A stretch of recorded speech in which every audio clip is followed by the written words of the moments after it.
Hello, traders. FX Pip Collector here. Today is Monday, July 28th, and this is my PM recap for the US dollar yen, and we're starting on the 1 hour time frame.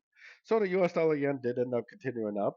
This morning I said if we get a bigger structure to the downside at a fib level, then I would go short. Definitely no bigger structure. Now we're at the 78%. Same thing applies. If we get a bigger structure to the downside, that would be a short for me. I would have to see the breaker structure down now because at this point, especially looking at the dollar index, which is looking pretty strong, there's a good chance that this could go up and take out the previous highs.